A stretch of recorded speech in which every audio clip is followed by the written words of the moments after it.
when you're a citizen, you have a duty. It's a privilege to be a citizen in a country like Canada. Yeah. And in order to do those things, there is a cost. Yeah. The cost is you have to do your duties when it comes to questioning, being informed, voting, challenging bad ideas, being a proper democracy where we as a populace are the ones who are speaking up and maintaining our ideals in which we built our country on. If you don't do that, then you aren't worthy of carrying the title of citizen.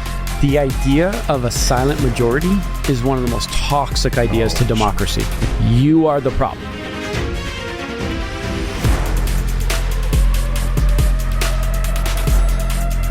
Welcome back, everybody, to Citizen. Welcome. Glad you joined us. Lots to talk through today. We got Parliament. It is open. It is back on. Back in session, yep. Shots are being fired. Want to hit on immigration? Not real shots, but like verbal shots. Verbal shots. Yes, not real shots. In today's world, we got to clarify that. Because there are shots that have been fired a lot recently. Unfortunately, yes. Immigration as well. We're going to hit on that again with Canada. But not just that. We're seeing in Europe, in the European Union, different countries that are they moving towards the idea of... They're watching our shows. Nationalism? They must be watching Citizen. Yeah.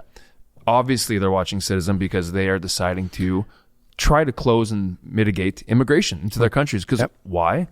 We're going to find out. What else are we talking about today? Trump, a second assassination attempt. That's right. Crazy. You're going to need to fill me in. I know a bit, but I did not dive into that a lot. But I've dug into it a bit. I was watching Pierce Morgan talk about it and kind of question, and Pierce is pretty intense about it, which is great. It has to be questioned as well. Yeah. So there's a lot to talk about there. Cool. So lots of fun stuff going on. By-elections we want to hit on as well, which was in Quebec and Manitoba. There is some, obviously not needle-moving results, but indication as to party sentiment. What is the favor looking like in Canada towards different parties? So we'll also look to Prime Minister Justin Trudeau's reaction on the by-election that happened in Quebec as well. So other than that, how are you, Jer? I'm doing good. How's the kids? Kids are awesome. Kids are actually doing back in school, learning again, and really grumpy about it, but they're back. Just the freedom. Seriously. Ellis is trying to bribe me every day. He's like, please, Dad, can we not do it today? Can you skip it? I'm like, no, knock it off. And so, but it's good. Like I've had these conversations where I'm like, if you learn these things, these are good things so that you can make money in the future and have a great life. I know, but I'll do it later. He doesn't. They're just not interested. It's like that kid where dad gives him like $10,000 or 3 Oreos. Yeah. Which one do you want? And he's just staring at the Oreos. I know. That's where my kids are at right now. They're just like, they don't see the value yet. That's good. How are you guys doing? To all of our audience and viewers, let us know. How are you doing? I'm good. We're good. What's going on? Gabriel's good. Yeah.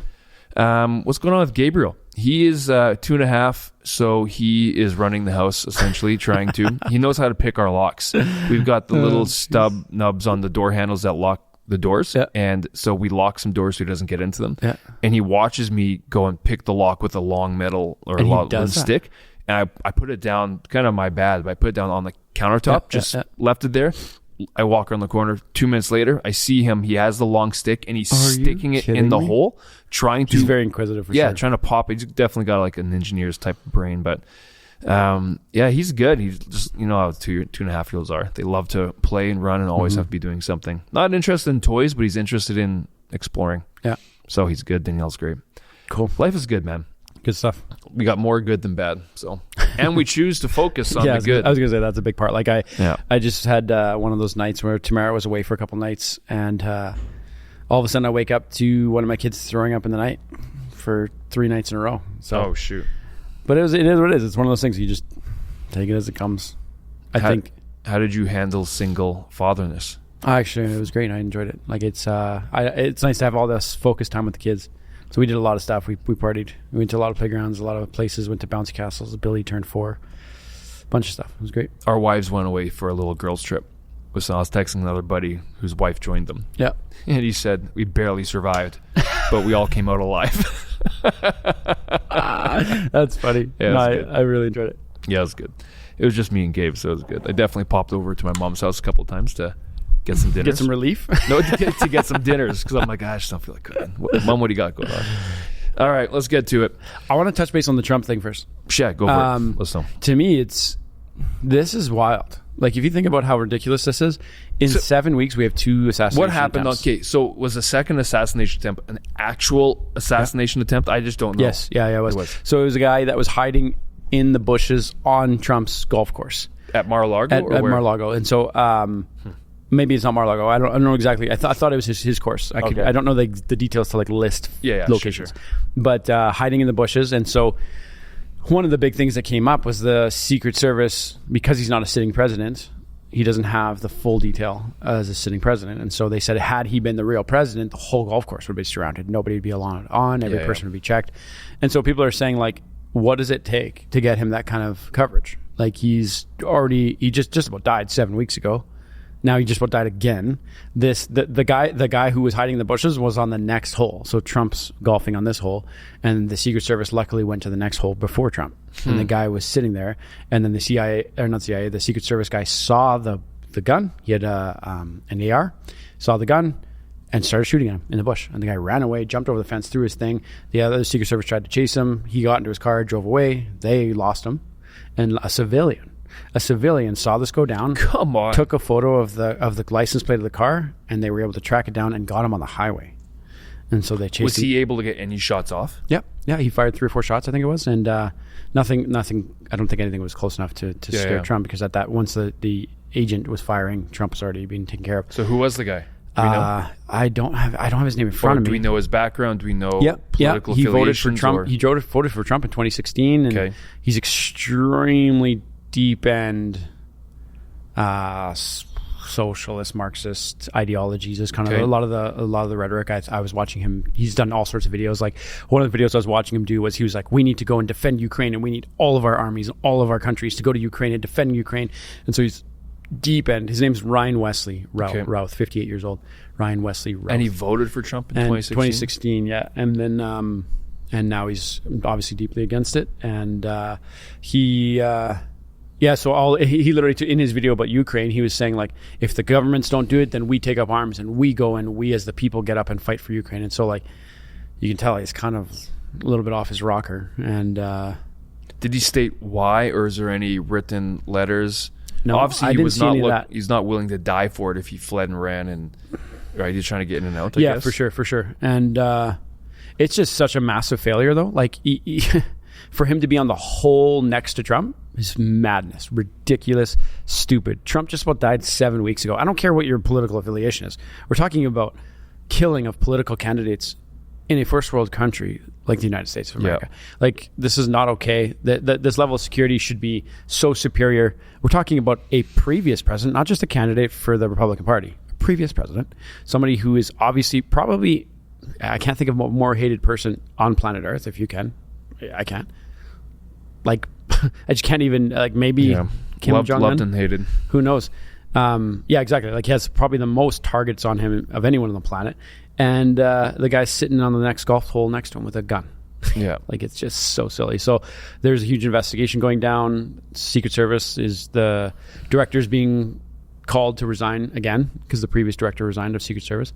So the new director is being called to resign. I don't know if they're going to answer the call or not.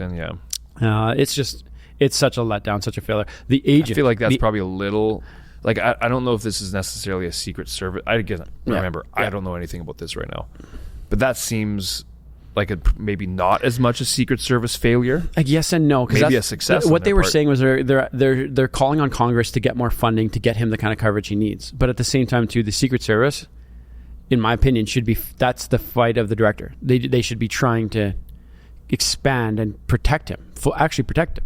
To sit there and just be like, this is all the funding we have, and it's the best we can do. So that's not okay. Do you think it's a special case for Trump because of course, yeah. Or is this something they want to expand to all? I think it's a special case for him. He's like, just because if he's running again, he is obviously a figure for sure. So it'd be a temporary status. That's my ignorant thoughts, but absolutely. Like, what does it take? Like, I suggest people to watch Pierce's interview where he's talking this through with the previous Secret Service or Secretary of Defense of the United States, and he's drilling. He's doing a great job of it, because it's absurd. This is absolutely absurd that this is allowed, or even getting this close. Here, body cam footage of the guy getting arrested. Yeah, this footage isn't very exciting, but. Driver, take 2 steps to your right. Take 2 steps to your right. Driver. So this goes on for this just same thing happens for 7 minutes. Okay, I got. And so, but what's wild too, and this is what's ignorant. Yeah, it's got 10 seconds left in the video. Oh, there he is. Okay. Oh, that's him. Yeah.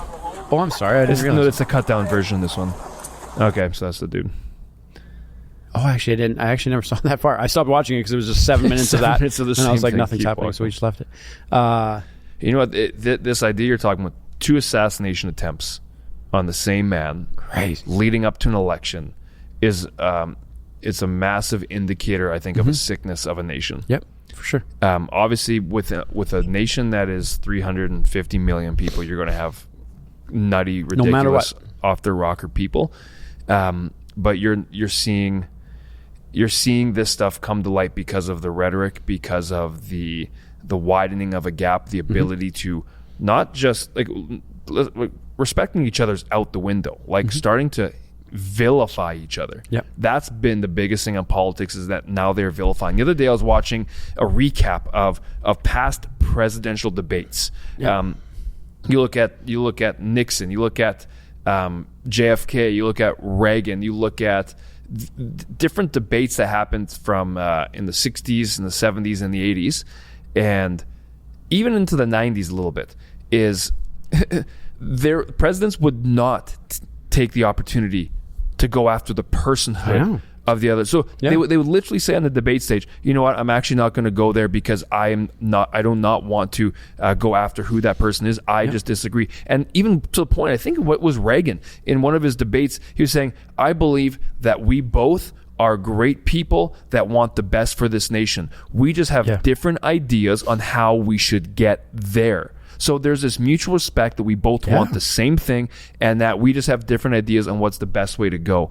And this is what the debate was. And now you look at the debates, especially at the most recent Kamala Trump debate, and there's guiltiness on both sides, where is continuous ad hominem attacks, which is not actually going after the issue. It's going after the person, which is a complete distraction from what the issue you're trying to talk. And like, again, the first one that comes to mind, but when Kamala jumped on and says, I'm talking with world leaders, and they all think you're a laughing stock. They're laughing, and they think you're a disgrace, doll. Like, going that route, it's like, what have we lowered ourselves to? High school. It is pre-high school. Yeah, exactly. Right? Elementary. It is nuts, and that's where our country has gone, and it's pathetic. I saw this clip yesterday, and this is the type of stuff that this is a dangerous thing. And even this is a joke on Ellen DeGeneres. This is Kamala on Ellen DeGeneres, and here, I'll play it.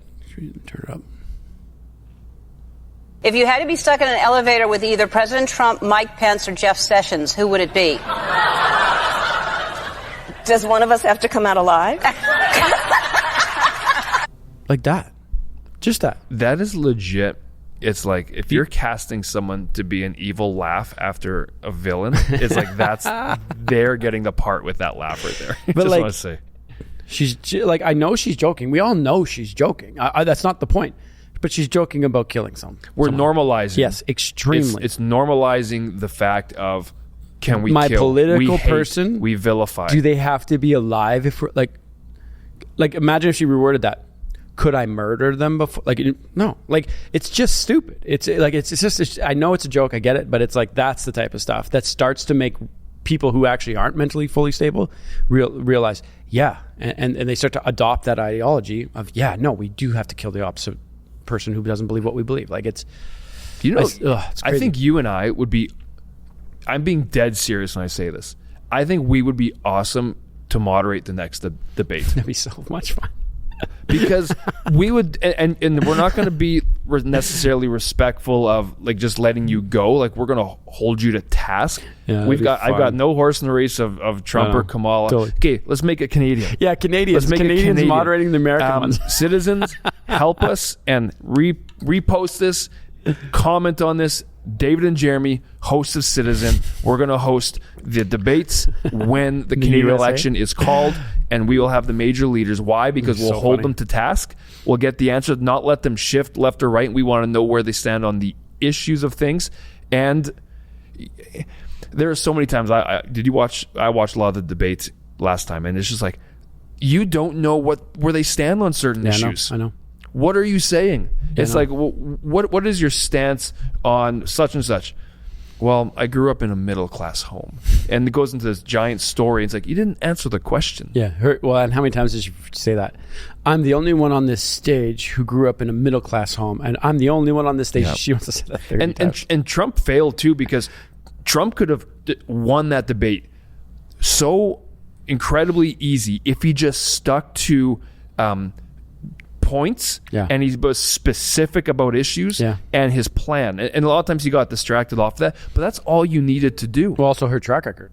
Like I saw Charlie Kirk debating at a college, and the guy gets up and goes, "I'm voting Kamala," and then he goes, "Okay, tell me reasons you voted," and then he goes, "I believe her policies are great," and then Charlie looks at him and goes, "So what has she done for the last 4 years?" And then she goes, "We can't." And then the guy goes, "We can't hold a VP responsible for the last 4 years." And he goes, "You think Joe Biden's running this country? Like, you think Joe Biden had the policies?" And the guy was like, "Well, no, I guess not." We all kind of realize he hasn't. Yeah. And so he's like, "So Kamala was responsible for the border. The border has 10 million people coming into the U.S., the worst we've ever seen in the history of the U.S. Kamala did that. So what do you have to say to that?" And the guy had nothing to say. He had no facts whatsoever. And that's the thing, is it's actually not, people aren't voting based on policy. They're voting based on party. Just, that's my party. It's tribalism. It's party. Actually, they also may be voting on the fact of they hate the other person, and they're unwilling to look at what does my own party actually want to do for specific things. Because it's in the plan and in the action that's actually going to bring change, not in this rhetoric. But the thing that concerned me too, and you can apply this to the Canadian side, is that in that specific debate, I don't want to take too much time on this, but in that specific debate, I didn't really find out anything of where Kamala stood on issues. Trump, I know where he stands on some of the issues because he did say some things, but Kamala didn't really answer any actionable plan or give any itemized actionable plan of what they're going to do for specific issues. I think that's by design, though. No, but here's my concern. My concern isn't that. That's concerning. But the concern is you've got a media and you've got a whole Democratic Party and following behind that seems to not have a problem with that. And the reason why that's concerning is because if the presidential office is truly running or making the country better, and you truly believe that, would you not want them to have the concise plan of here's what we're going to do? It just gives me, I'm not trying to jump into this, but gives me more thought that there are obviously a lot of other people who have got control and pulling strings in terms of what's happening in the country, because they're not as concerned if the top dog doesn't really know what they're talking about. But that's extremely concerning. You're totally right. But the media doesn't speak out about it. But I want to bring this up because I was talking about this earlier, to change topics a bit. Is there's a guy that I really enjoy some of his books that he's written named Douglas Murray. He's written a book called The War on the West, which is about deconstructing Western ideologies and what's been built on. Right, you look back to Canada and U.S. and he's also wrote a book called The Madness of Crowds, which is a fascinating read just about what happens with, as you said, groupthink. And how crazy, even the smartest people, how crazy you can get when it comes to crowd and groupthink. And I came across this the other day about how is Canada viewed outside, and this will bring some memories, but I want to see your reaction to it as well, because we'll get to the debates in a second of Canada. How Canada has become really interesting. It became interesting in January and February of this year. Why? Because you had protesters in Ottawa. Really interesting when people come out in large numbers. And you know what the job of reporters is? The job of reporters is to go out and say, why are you on the streets? What brought you here? Why are you here with your kids? Why have you got a bouncy castle in the middle of Ottawa? That's a bit strange. Ask them questions. Just find out the story. But you know what? The government didn't want that in Canada. Your Prime Minister decided in advance that these people were, what did he do? All the modern excommunications. They were Nazis, they were white supremacists, they were anti-Semites, they were probably homophobes, they were misogynists, they were probably transphobes, etc., etc., etc. He did all the things you do in the modern political age if you want to just defenestrate somebody who's awkward to you. And then he brings in the Emergency Powers Act. Now, at such a time, what would the mainstream media do? It would question it. It would question it. The Canadian mainstream media did not. What did you and I do? We questioned it. That's right. The Canadian mainstream media acted as an amen chorus of the Canadian government. I will give you a couple of examples, but That's a powerful one. Ladies and gentlemen, I could go on for hours with examples of this. You had a CBC host describing the Freedom Convoy as a, quote, feral mob. You had a Toronto Star columnist saying, quote, sorry for the language, it's a homegrown hate farm that was then jet-fueled by an American right-funded rat-fucking operation. Jesus, they can't even write at these papers anymore. CBC said that 2 Indigenous women were so scared to go outside in Ottawa because of racist violence didn't bother to mention that Indigenous drummers had led the truckers in an O Canada rendition.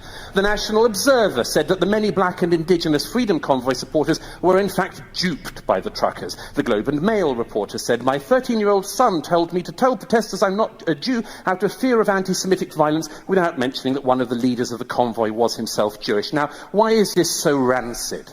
Utterly, utterly rancid and corrupt. Because in this country, your media, your mainstream media, is funded by the government. A totally corrupted system. In 2018, election year, coincidence, the Canadian media has given $595 million over 5 years. The Toronto Star estimated it was going to be getting $3 million from the government in the first half of the year. It went on and on. So you see, the mainstream, the government in Canada can tell people they can tell the banks to shut down people's bank accounts. Oh yeah. Your government can do that, and if you're happy with that, just think about what would happen if the shoe was on the other foot. The government can do that, but in Canada, they can also tell the media what to do, and the media does the bidding of the Canadian government. That isn't a free society's media. Yeah, that's the truth. We saw that. I remember phone call after phone call while you and I were there.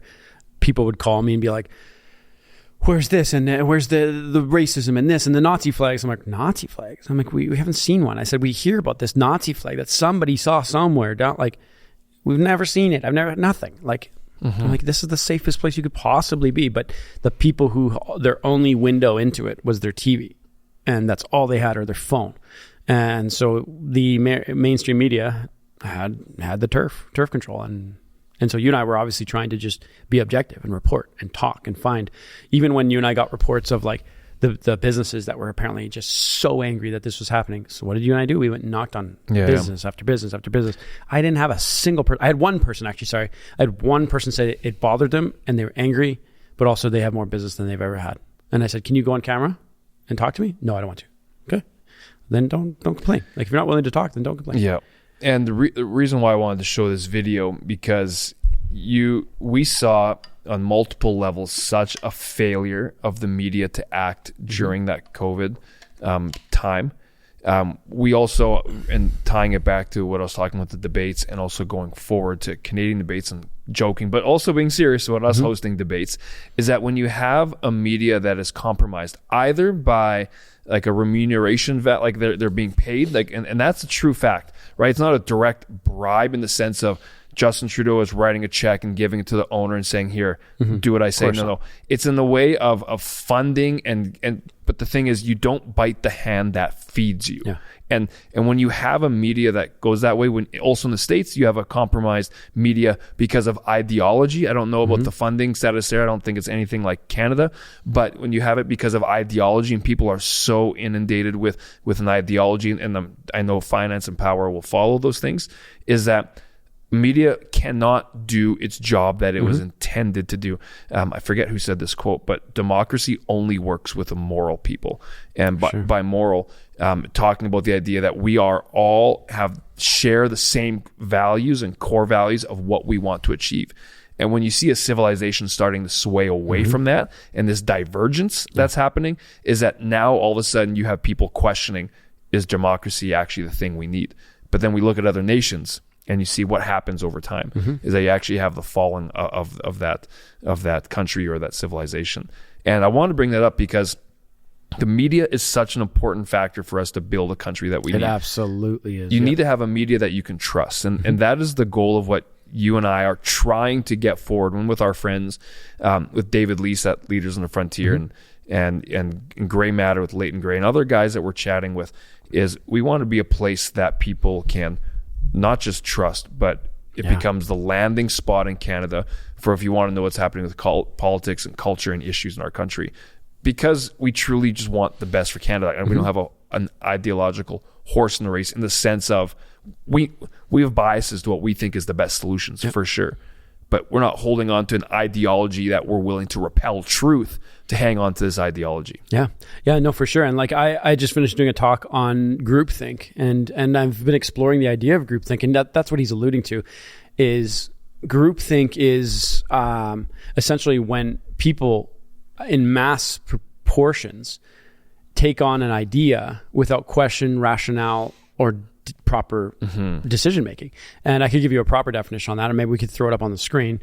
But like it's wild because the dangers of it is such a slippery slope, because it can cause a group of people to just take on something that they don't know why they're doing what they're doing. And the mainstream media carries a lot of the responsibility for what direction the people go into and how they make decisions and how they choose elections and how they choose people and members of parliament, et cetera, and policy. And so yeah, like the fact that they're funded by the same spot is crazy. It makes no sense at all, because as you said, you can't bite the hand that feeds you, because they have to continue on and they want to grow and expand and pay their massive salaries. CBC's bonus structure and finances are massive, bigger than a lot of the Fortune 500 companies. And so they want to continue on and go down that gravy train. And so it's a crazy thing, because groupthink is extremely dangerous, and it always seems to happen.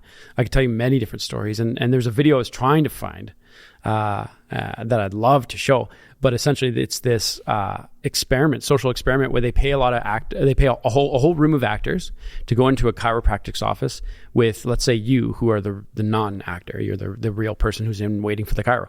And what they do is all these actors will come in one by one and sit next to you in the office, and they play this beep sound. And so have you seen this video? No. Oh, it's so painful to watch.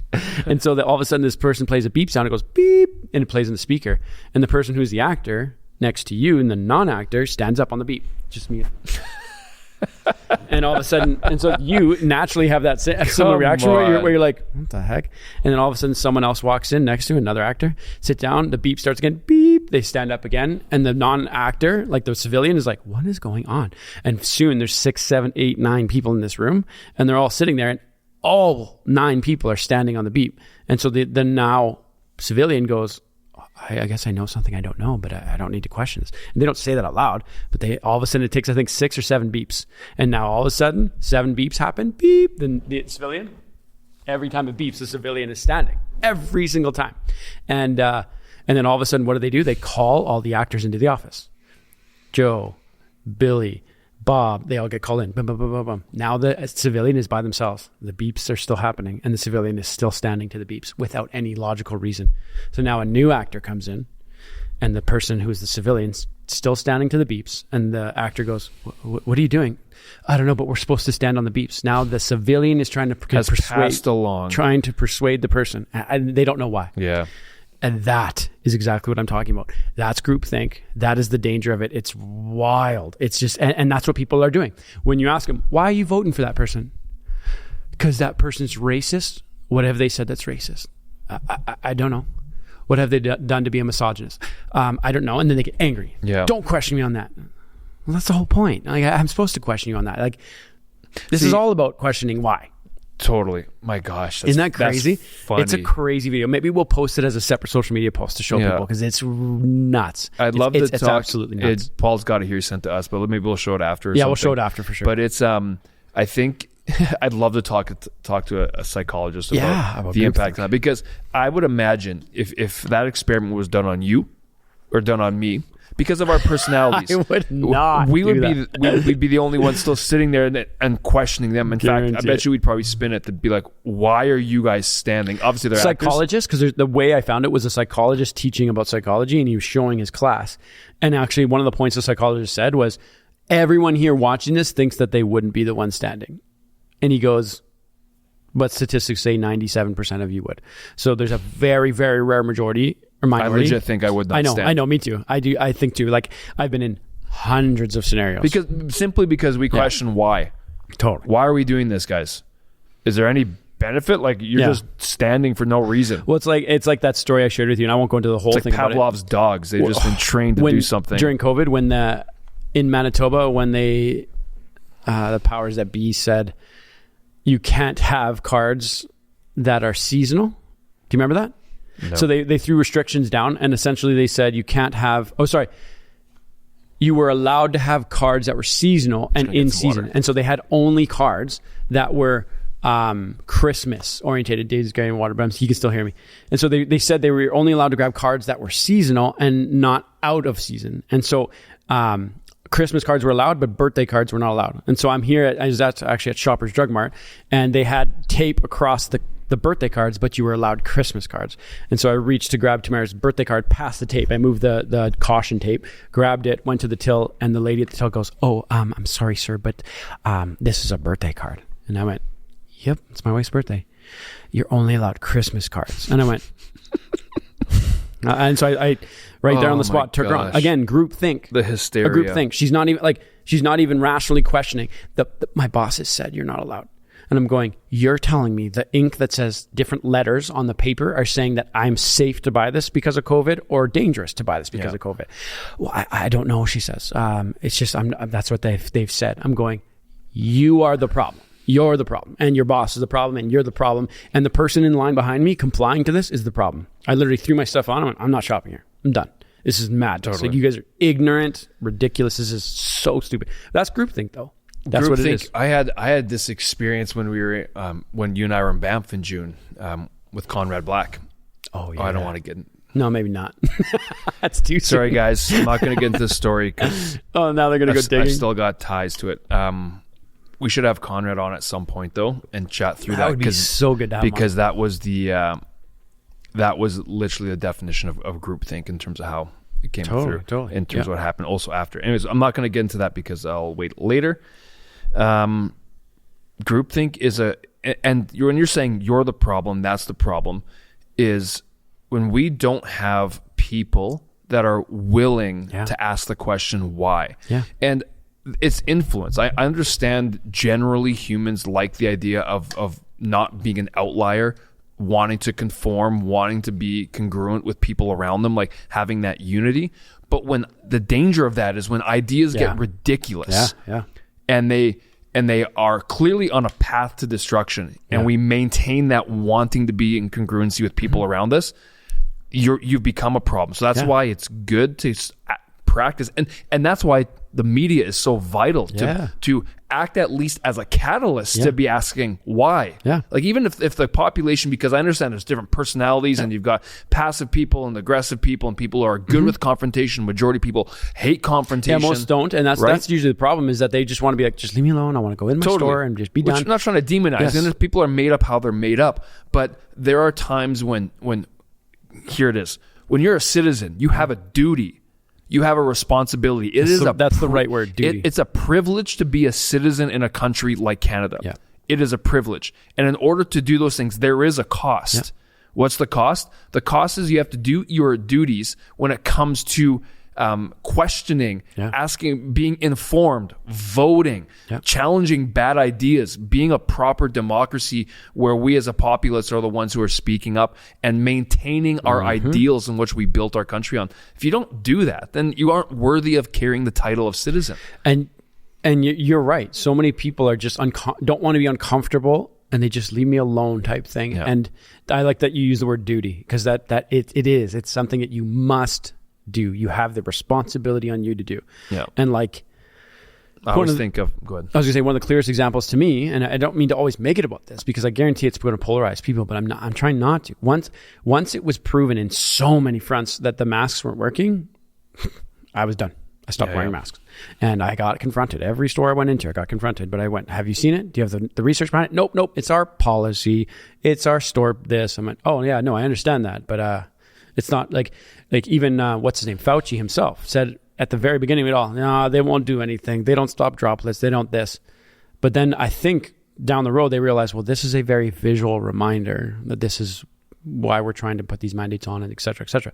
And so once I saw the facts of going, this is no longer a effective way to do this, I was out.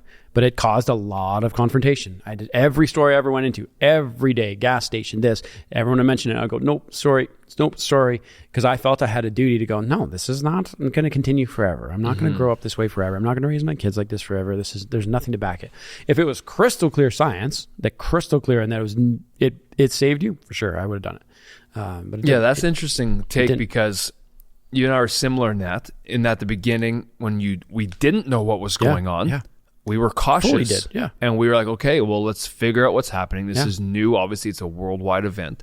So at you being exposed to truth and facts about masks, and does it do anything? And when you realize, you're like, okay, I am not going to do this because there's no reason to, just like that sound making people stand up, right? It's like, what's the reason we're doing this? Because there's a sound. Well, why? So there's a lot of people though that continue to comply, but there's also another side of it. There are people from day one that were probably so strong-headed or bullheaded that even in the unknown of, is this really bad? Is COVID really going to kill a lot of people? And like in terms of what they initially were throwing out there, people still rejected it off the top. And, they were strong-willed, but I would say they probably weren't necessarily informed. And they made the same mistake, but on the other side of the spectrum of just making a choice and running with it. In that instance, they were proven to be right. But if they continue that, at some points they're going to be wrong because they're unwilling to actually look through it. My point is, I think the path you took was right, is where it's like, okay, we don't know what's going on. Let's be cautious, willing to make for the sake of people around us. But as evidence came out, I'm going to make an informed decision and stick to it. I heard someone say yesterday, the idea of a silent majority is one of the most toxic ideas to democracy. A silent majority. Think about that. You have a majority of people, but they're silent. Meaning they believe something, they know something, they have evidence for something, but they're silent. And even in the whole mask debate thing, I remember when it was like I said, I made this decision when I felt it was definitive, it was clear, the science was crystal clear. Tons of experts on the highest level, even the Fauci himself, like I said at the very beginning, and then he changed his tune without any science backing it. And but friends of mine who are like, I don't want to wear the mask. I've seen the stuff you've seen. I don't feel like I should. And I said, the only way any of this is going to change is if you take the duty and you stand up and you start to refuse. And if a store refuses you, you refuse the store. They lose their business. And guess what? If any business starts losing their money, they'll change any policy real quick. They're not here to enforce masks. They care about making money. That's all they care about as far as a business goes, because that's the design of a business. It should be. But if a silent majority stays silent, you've just kicked your citizenship and duty and responsibility to the curb. That's good. You just reminded me of something. There's this game. Oh, yeah. What's that game called? It's similar to something werewolves or something. Yeah, it's where you got villagers and you got werewolves. Well, we played Avalon. We play Avalon, which we love. It's a version of the game about lies and deceit and truth. I have this video trying to figure it out. So the premise, if you have the video saved, find it. Okay. The premise of the video, essentially, this was created by a Russian psychology student to prove, and here's the premise, to prove that an informed minority will always win over an uninformed... Almost always win. Yes, almost always win over an uninformed majority.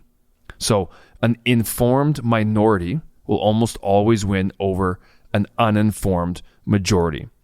And this was to prove a point about propaganda and keeping a populace uninformed, is that you can control a large amount of people if they are kept uninformed about issues.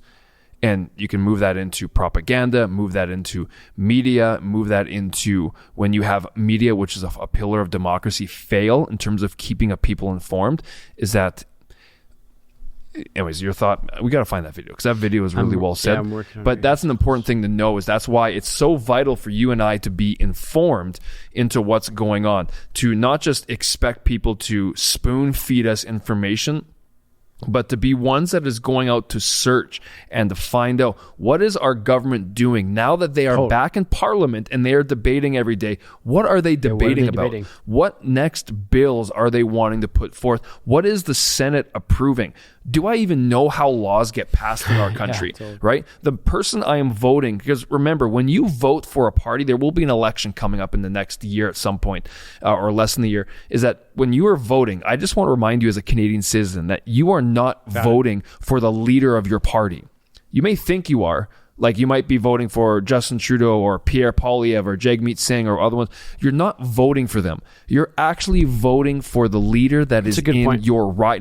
Your MP is who you are voting for. So you better know who your MP is. If you're voting for just because you like a certain leader and you have no idea who your MP is, you're making a mistake, because the only reason why that leader of the party is going to be in is because you voted in that MP and there was a majority of those MPs that were voted in, and that guy, Jagmeet or Pierre or Trudeau, happens to be the leader of that party. My point in saying that is, don't be ignorant. Know who you're voting into your place, because they are directly responsible for what's happening in your area of where you're living. And what are their ideologies? What do they believe? Where do they go to school? What are they purporting? How have they voted in the past? Like, these are important things, and again, all under the duties of being citizens, of being informed. You know what we should get on the show here? Is a stuffed animal microphone or a plastic microphone, and then just drop it every once in a while. Like right there, I was like, I just want to. Oh, mic drop. I thought you were going somewhere serious with it. No, but that's that's it. Nothing needs to be said further than that. That's perfectly said. That's why I was like, can I drop this mic? I don't know if that works. Just slam it on the ground.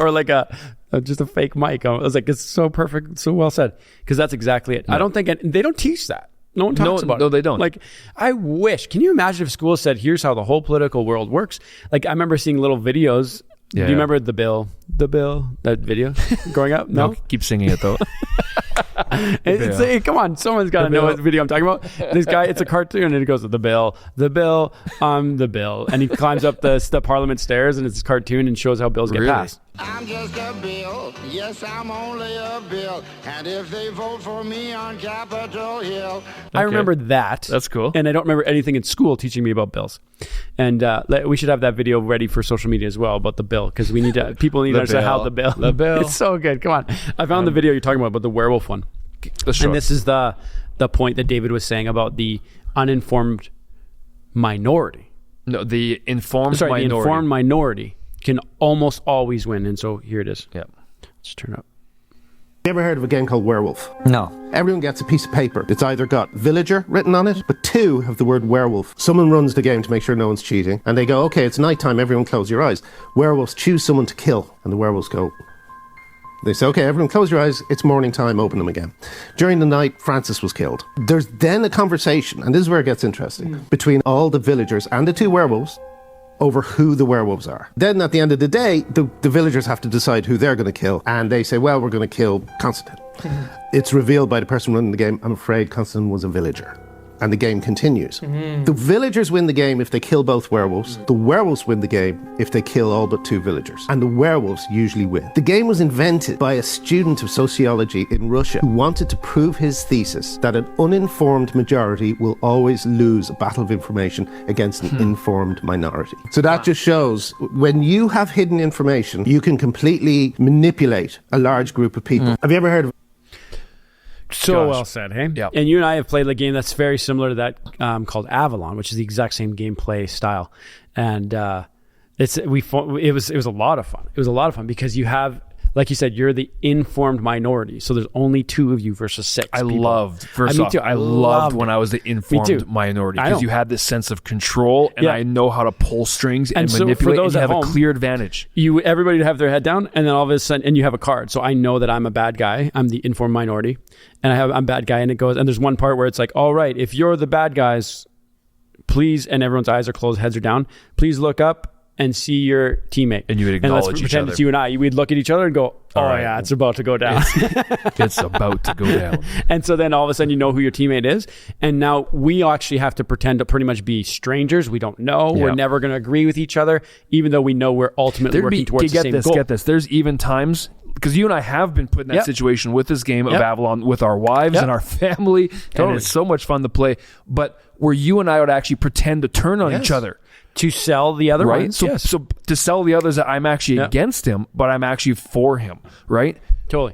Well, you would disagree with me on votes and get into debates with me and like this. And so then someone is going, they can't agree because they're not working together at all. Even though I'm going, I know he's working with me in the long term, but not right now. Yeah. And we're trying to just just trick everybody. And this happens all the time in politics. Yes. Just so you guys know, it happens all the time in politics. And it happens with your iPad and your YouTube feed, your CBC feed. Yeah. That's where you're getting you're being duped. Like they're being showing you one thing and another. And I don't even think the reporters know. Like, I'm not saying that, like, I think it's sometimes a lot larger than the individual reporter on that exact report. It's an ideology game. It's a university course game. It's a professor. It's like, we're talking decades in the making, where it's like a lot of these things are through the courses of people who are now graduating, who've been taught this for the last 10, 12, 15 years. And so they're playing the long game, and they're teaching it in courses and schools. And that's why, like, we have to get involved. We have to, like, there's no excuse for teenagers to be like, I'm just a teenager, I don't care. It's like, no, you should start caring now. And gosh. And we'll never be able to change the fact that people do that. Yeah. People empower people. Like, Totally. and I get there's behind the scenes conversations. There's private meetings that go on. I understand that side of things. But the way that we combat that in the name of democracy, in the name of a group of people actually knowing is being informed. Yeah. It's when you have an informed minority and an uninformed majority, that's where the tables are lopsided. But you have an informed minority and an informed majority. Yeah. Well, guess what? Is that now all of a sudden it's more than a level playing field, is that you have the power in the hands of the people because they understand what's going on. And the best way to achieve that, in my opinion, because I've had a lot of conversations with this, is because most people go, but how? If it's only the news, and what else do I have? I can't go down to that location and go see what they're talking about. Is the first road that I usually go down when I can't go and verify something factually myself is go look at how the other viewpoint of you sees it. That, like, so, like, let's pretend it's Trump. Okay? Yeah. Trump, bad, guy with orange hair, evil. Go find a Republican right-winged media source and view the exact same topic on it exactly, and look at the opposing arguments. Totally. And look at them both. And if you are actually unemotional there, and as best you possibly can, and go, oh, those are points I've never thought of, never seen. You've just stepped into the realm of informed. Not saying the wing media that agrees with Trump or anything on that is correct. I'm not saying that. I'm just saying you're getting a balanced approach now, because the two arguing parties are going to try to bring both their best arguments to the table. Sure. And it'll bring a balanced angle on whatever is deal. That's step one. Totally. Then go That's down so the good. road further. Then try to figure out from economics, studies, or professors, Risk, or experts. reward, what are Yes. we weighing? And you dig into it yourself. You start to dig and go, all right, I see the spin they're throwing on this now. And then you become more aware. And now, and I hope this changes down the road, where mainstream media goes is my first red flag. Probably disagree already. Yeah. If mainstream media is going, watch out for this, oh my goodness, right away, before I even look into details, I'm going, probably don't believe what they believe. I'm going to hopefully find out and dig into it. But And to add to that, I would throw social media, for those who are listening, Instagram, all that. I would treat that simply as rumors. Yeah.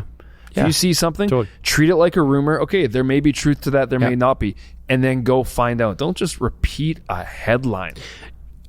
Tamara might be mad at me for saying this, but like and she's gonna be mad at me for sure. We'll see if she watches the show. But there's something that she use did, it as a challenge to see how good you are. Deal. It's just, and we all do this, and I'm just using it because it came up just the other day. But she was saying, hey, for this, it was like a health protocol. We should go on this health protocol for this and this and this. And I said, why? And she goes, oh, I saw it, and I went, from who? Someone I saw. And she was kind of getting like more like, what? Like, just someone I saw. I went, well, I want to know who, what they're done, where they're from, where they studied. Like, I want to know everything about them if I'm going to make a health decision. And so she was like, oh, relax. Like, you're so intense. And I was like, yes, I am, especially when it comes to our health. And so I dropped it there. Yeah. But it was just a small picture of what we do. We do that everywhere.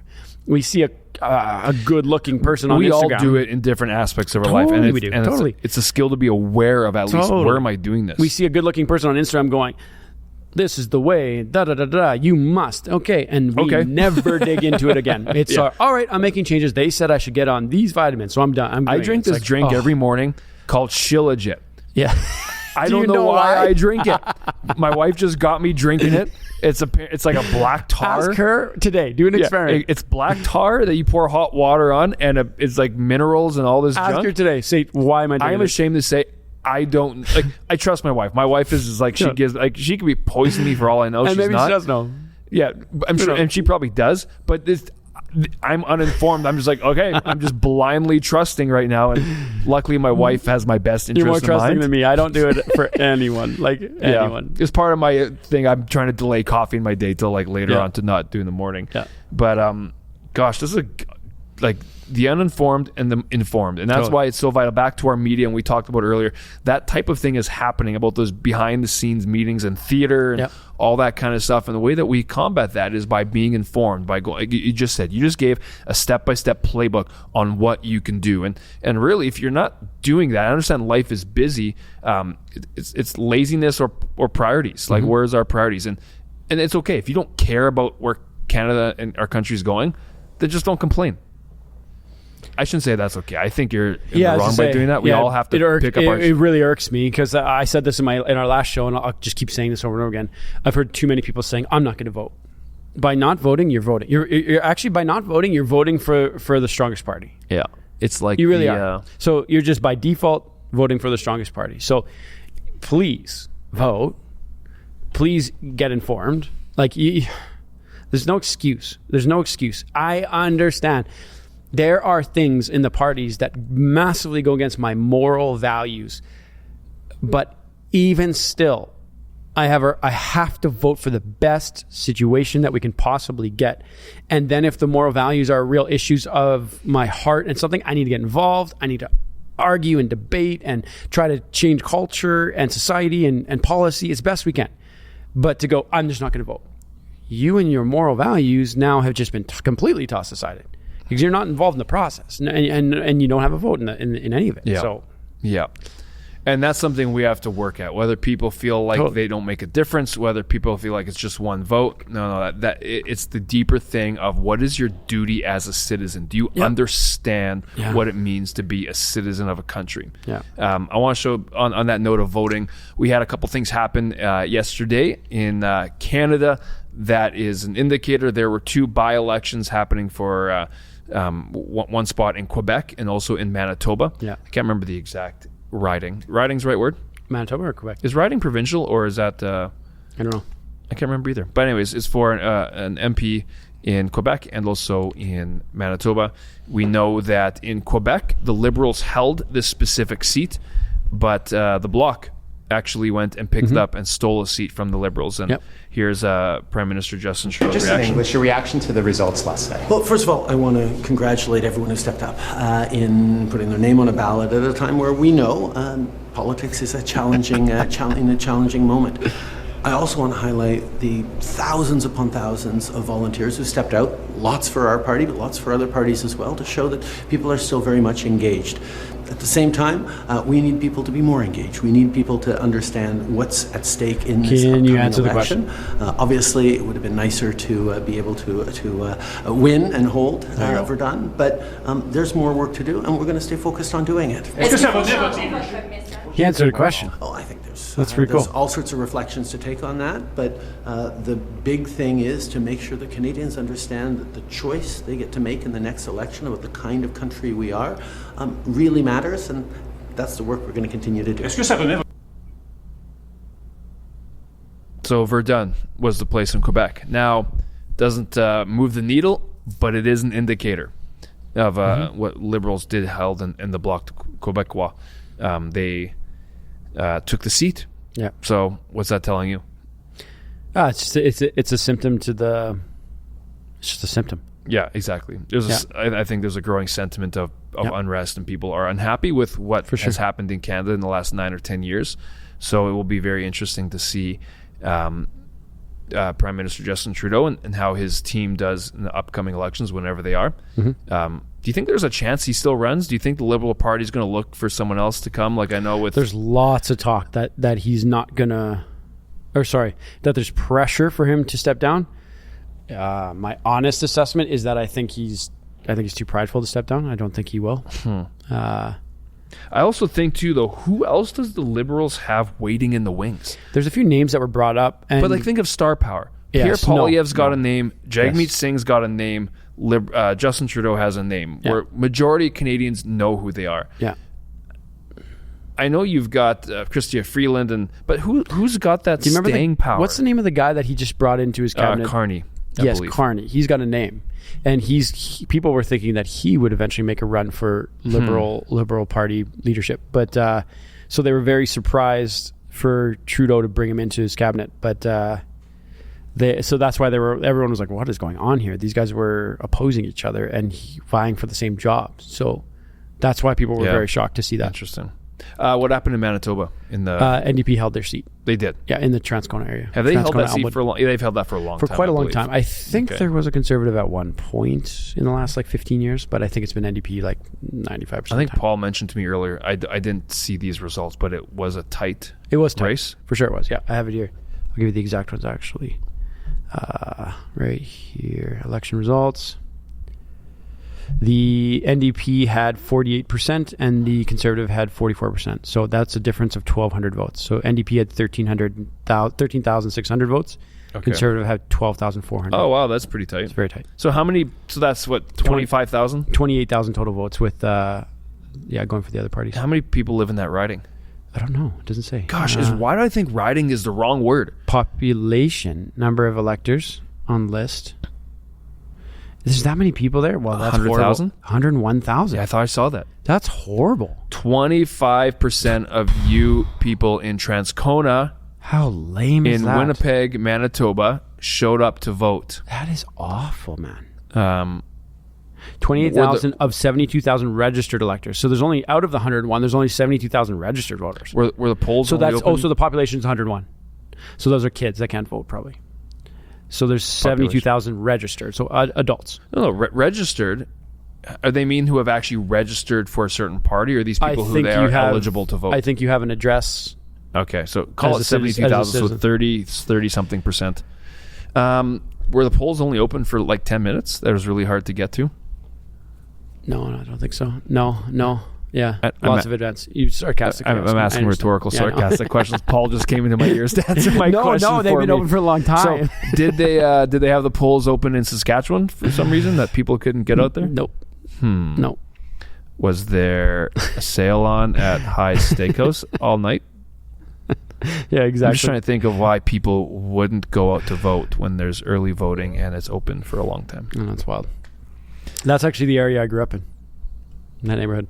Elmwood, Transcona, is that all part of the same one? Yep, that's exactly it. My parents still live there, and I don't think I've ever voted in that riding, if that's what it's called.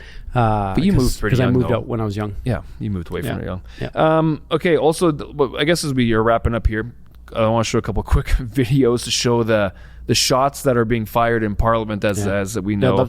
It opened back up. So here's Prime Minister Justin Trudeau making, I guess, his first... You should find a new line to say. Tagline. What do you mean? Shots that are being fired. I'm like, I know. What's another... The new... I have no idea. Maybe someone throw in the comments what else we should say. He's commenting in the House about him and Mr. Singh's fallout. He is. Yeah, let's see what he says. Mr. Speaker, as everyone in here knows, over the past couple of years, I've had lots of great conversations with the NDP, and I know they actually do care about Canadians and about delivering for them. Unfortunately, they have no idea how to do it, and as soon as hard things got hard, they turned tail and ran, Mr. Speaker. Wanted to avoid the criticisms of the mean old Conservatives and tried to save themselves. Well, the reality, Mr. Speaker, is we know that hard things are hard. We're going to continue to deliver progressive solutions for Canadians because we're going to step up and fight for Canadians and not hide from the Conservatives. Mao Zedong. Mao Zedong. You know what? Okay. What's your reaction to what he's saying? I kind of don't have a problem with it. Yeah, there's not a problem with it. I think he's just trying to get a PR statement out there so somebody can make a punchy clip just like this. That's all it is. He threw him under the bus. Yeah. Which, after Jagmeet did his public ripping up the document, I get that. He started out by saying they do care about Canadians because they have a partnership, but then goes with, I don't have a major problem with it's just your basic script you have to follow. It's a wise political decision to do. You have to do it. Anyone in his seat would have to say what he just said, and he did a good job of it. And he's acknowledging that Jagmeet is jumping ship because he sees a sinking ship with the Liberals, right? Yeah, but obviously he doesn't think it's a sinking ship. He's saying we're still the heroes who are fighting in the environment that we created, where we have to fight and not afford to live. Here's another one I wanted to show. because you have a conservative MP calls Stephen Gilbert, who's the Can you turn your screen sideways? Yeah. Stephen Gilbert is what's his position again? He is the Minister of Environment. I think that's the unofficial name. David's wrong name. And he calls him an orange jumpsuit handcuff wearing minister. This is just for our entertainment. I think it's right around here because you had the Speaker of the House step in, but let's just watch it from here. So they're fast forwarding because there's a lot of shouting back and forth. I know it's the first day back for members. We've all spent this time with our ridings. I'm going to ask the honourable member if he could rephrase this question because he knows that you can. I'm going to ask him to.